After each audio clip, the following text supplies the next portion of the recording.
Hope you enjoyed them ads vibe. Right, let's get this one. This is the new Audi RS6 Performance, and it's a Oh. little bit like a Fight Fit Tyson Fury because it's the ultimate version of itself, thanks to more power and less weight.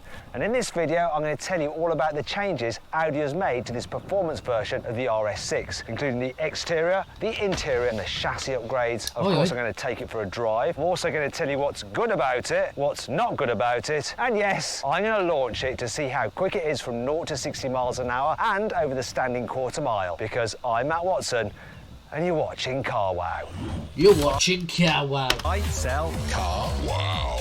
And then they had this intro. Let's start off this video with the most important change Audi has made to their RS6 for this new performance version. Like the normal RS6, it has a 4-litre twin-turbo V8. However, the performance gets bigger turbochargers with more boost pressure. So boost rises from 2.4 bar to 2.6 bar. As a result, you get an extra 30 horsepower and an extra 50 newton meters of torque over a normal RS6. That means the headline figures are 630 horsepower and 850 newton meters of torque. As with the standard car though, you've still got an 8-speed torque converter automatic gearbox with launch control and a quattro 4-wheel drive system. The best quattro 4 system. How much of a performance difference do those power upgrades give you? Let's find out by launching it.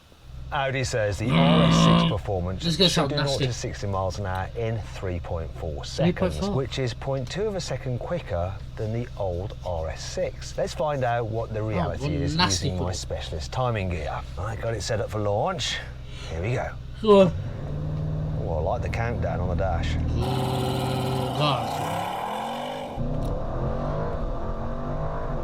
What's it going to do? 3.39.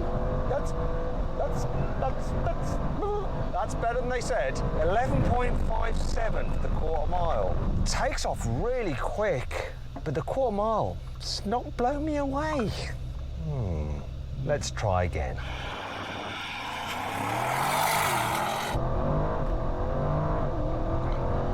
That's a better time. 3.20. What's the quarter mile? Come on. Yay! 11.37. Beautiful. That's more like it. Oh, and Audi wasn't lying about the time either, were they? The RS6 Performance has some pretty serious brakes. Here at the front, you've got 420mm discs gripped by 10 piston calipers. How the heck do they fit all those pistons in there? Look, they sort of offset them.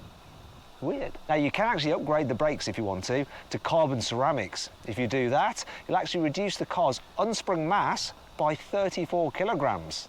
Yeah. Anyway, let's see how good these standard brakes are in a brake test. What I'm going to do is see how long it takes the car to stop from 100 miles an hour and 60 miles an hour. Let's give it a go. It's going to measure both in one go. So here we are, over 100 miles per hour.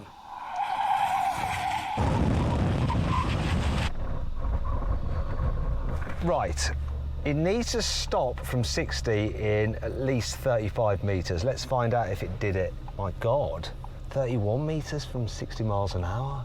That is really good. And 84 metres from 100 miles an hour. That's not bad. That again is really good. This thing stops like a demon.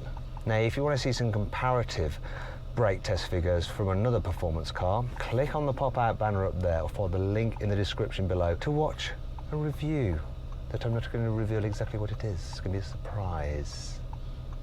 That's my it's a surprise voice. Okay. As with the previous RS6, the RS6 Performance comes with air suspension as standard, and it's specially revised over a standard Audi A6 for a more sporty drive. You also get beefier anti-roll bars, a quattro all-wheel drive system with a limited slip differential on the rear axle. Now, what Audi has done for this performance version is slightly revised the software for the 8-speed automatic gearbox to give you faster changes. They've also fitted it with lighter wheels. I'm trying to see the drag race regardless. 5 kilos lighter at each corner, so that's a 20 kilogram saving. They've also removed 8 kilograms of soundproofing.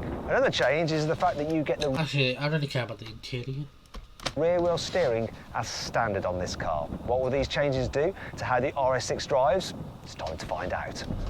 Okay, let's take this new RS6 Performance for a hoon. Blimey. Now, one thing that seems different compared to my RS6... Who loved that? What was it, dude? It's performance for a hoon. What's it shitting himself? Now, one thing that seems different compared to my RS6, the non-performance version, is just how brutal the gear shifts are in manual mode. Obviously, it's a torque converter gearbox, but that change from first to second was really quite bang. I love the way the Audi RS6 lifts up. It's madder. Another thing that I'm noticing is the engine just sounds more raucous. Really, really funny, that is. Getting more induction. I don't know whether it's placebo, I don't know whether it's because they've removed that sound deadening, but it just seems a little bit more leery. In fact, there's something about this car which feels a little bit more AMG than RSE, and that is a good thing. No offence, RS guys, but wow, it's just got that mad edge to it. What a nutty car. This is the nuttiest RS yet. It really is.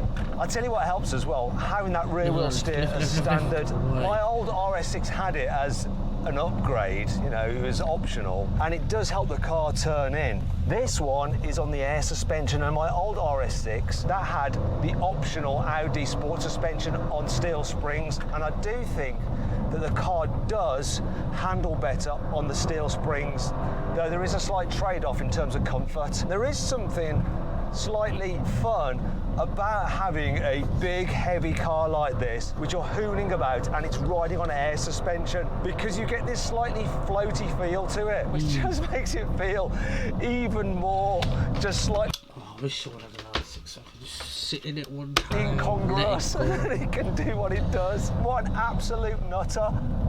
And it will move around and rotate on you. Look how it picks up. Crazy, crazy car. This is definitely the most crazy RS6 I have ever driven. What a nut job! You know, this is a big, practical, comfy estate, which truly does have a dual personality. It lives up to the name R6 Performance. Sorry, RS6 Performance. Yeah, it's appropriate. I'm going to run you through the visual changes of this performance version of the RS6 over the old normal RS6. So what was silver down there as standard, it's now this matte grey. Also the Audi badge is in black, not silver. Same too with the RS6 badge. Moving down the side, once again, what was silver is now matte grey.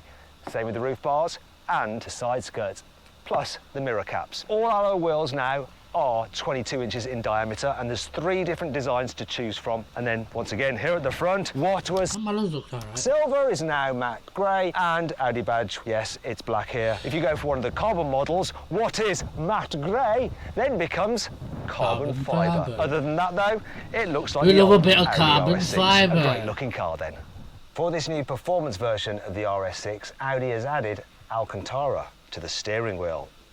That feels sporty. The option of blue stitching on the sport seats instead of this normal silver stitching, and seat belts. Plus, the puddle lights don't just say RS6, but actually RS6 Performance. They've also given the car more kit as standard, such as a surrounding camera. Do you have to pay extra for these things?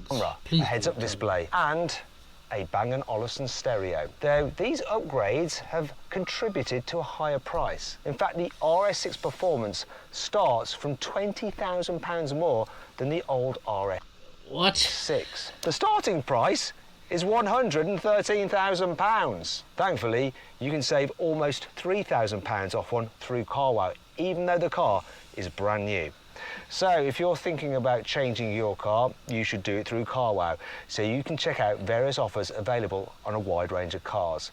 You can also sell your current car through Carwow. All you have to do is upload some photos of it, give a brief description, then dealers all across the country will bid on your car. Just pick the highest offer, they'll come to your house, take your car away and put the money into your account. It's dead easy.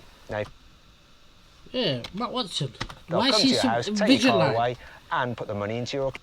Look at that, look at his teeth. At least he's getting them sorted. I can't get mine sorted. But I never knew Carwow did that, paying for cars. It's dead easy. Now, if you want to do that now, click on the pop-out banner up there, follow the link in the description below.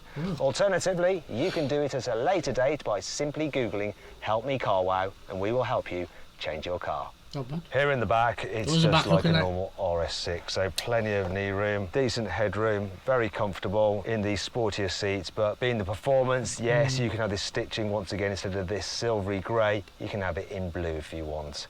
Oh, you do get the two-piece sunroof as standard, which you didn't get before on the old RS6. Why can you not get it all in one? That's good. There are no changes to the split? boot in any way, shape or form. It's still very practical and it still has the same 565 litres of capacity as the previous RS6, which is less than you get with the Mercedes AMG E63S Estate. That has 640 litres of low capacity, which brings me on to 5 annoying things about the Audi RS6 performance. You see, unlike the Mercedes AMG E63S and the BMW M5 competition, for that matter, there's no rear-wheel drive drift mode on this RS6. I mean, Audi managed to do a drift mode for the RS3, but not for this. Look, it's very hard to get drifting. I'm just going to try it now. I'm just going to get some understeer. Yes, I've got some understeer. I've got a bit more of understeer there. You're just tyre screeching, fuck you. Going sort of. Almost crashed into the bush in the end. If I'd have been in the Mercedes or BMW, that would have been easy and looked way better. The integrated headrest in the sports seat really blocked the view from the person sat behind it, so they can't really see very well out the front window. That's maybe a good thing, because you don't know how quick you're actually going. Do you like the RS6 in this Tango red paint scheme? Looks really good, doesn't it? Unfortunately, you won't actually be able to order this car in that colour. For some reason, Audi have removed Tango red from the car's configurator. This is the only Tango red RS6 performance that will ever be registered. But the value's gone up. In the UK. Eventually, it will go on the used market, and if you buy this car, you will have a one of one. The RS6 Performance comes with a sports exhaust as standard. It's just a shame that Audi hasn't removed the soft limiter for when you rev the car while stationary. It tops out at 4,000 RPM, which means that when you rev the car when it's standing still... What the fuck? It sounds... What's the point? Boring. The Audi RS6 Performance might be lighter than the old RS6. Okay. However, it's still a bit of a fatty. It weighs in at 2,090 kilos, which is more than You can save 35 kilos off the brake. the Mercedes AMG E63S and a BMW M5 competition. They're both noticeably lighter. It's not all negative though. Here's 5 good things about this car. Alright. For this performance version of the RS6, Audi has added some change-up colour lights to the rev counter on the car's dials. I can't show you them when I'm stationary, so here's a cutaway.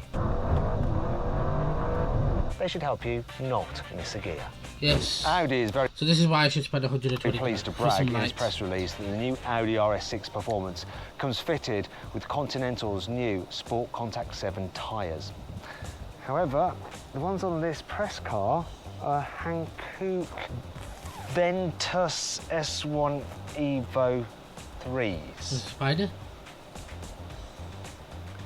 I think that's a bit like the red paint, it's just an anomaly for this press car. Thanks to the standard fit air suspension, you can lower or raise the ride height. It's really handy if you're having to drive over, lower or raise the ride height. Look at that spit. Really handy if you're having to drive over speed humps or up a steep drive. So you just press the button there to raise it all the way up by 5 different notches. Oh. It's raising.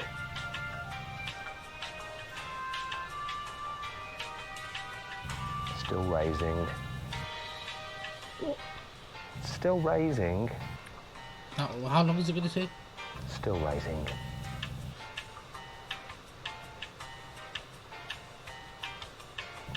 Finally, it's done. Audi limited the top speed of the RS6 to 155 miles an hour. However, with this new performance version, it's limited to 174 miles an hour. So you get an extra 90 mile an hour for free. However, you can pay extra to unleash the full 189 miles an hour like you could on the old RS6. Okay. If I look at the trick computer for this car, it says the economy is 9.2 miles per gallon. But then again, I have been thrashing it for filming. Surely the long-term memory will be a lot better. It is better, but it's 11.3 miles per gallon. However, this is a press car. It's been thrashed by other people besides me. And I know, having lived with an Audi RS6, that it will be possible to achieve their claimed 22 miles per gallon if you drive it like a normal person. Also, I know that this engine, if you're just cruising on the motorway at 70 miles an hour, will do over 30 miles per gallon, which is insane considering the performance it has available. Another great thing about the Audi RS6 performance is just how good it is as a daily driver. One of the main things is the suspension. That standard air suspension deals with bumps so well. Here comes a bump. Hardly felt it. Amazing! It's so comfortable to just drive around town over potholes and over bumps. Also, you've got brilliant all-round visibility. Another thing I really like is that rear-wheel steering. It makes it quite manoeuvrable. You know what? You wouldn't really think that it's a performance model when you're just driving it sedately. The only thing that gives the game away is this Alcantara steering wheel and the fact that when you plant your right foot, this happens. Little pause for the gearbox to kick down and then, oh, off we go. And then when you're cruising at higher speeds, you notice how quiet it is. It really is quite quiet. Do not have to raise your voice at all. People don't even know that you're driving if you're having a phone conversation with them over Bluetooth. It really is very, very serene in here. Yes, they've removed some soundproofing, and the car, when you're flooring it, does seem more angry. But when you're just dailying it and cruising, you wouldn't know. I do think this car is ever so slightly easier to live with daily compared to its other German competitors. Audi RS6 performance. Should you avoid it? Should you consider it? Should you shortlist it? Or should you just go right ahead and buy it? No, well, considering I thought you should go right ahead and buy the old Audi RS6, this performance version is no less comfortable nor practical, but it is slightly harder edged when you want it to be, and therefore more fun. So it's a no-brainer.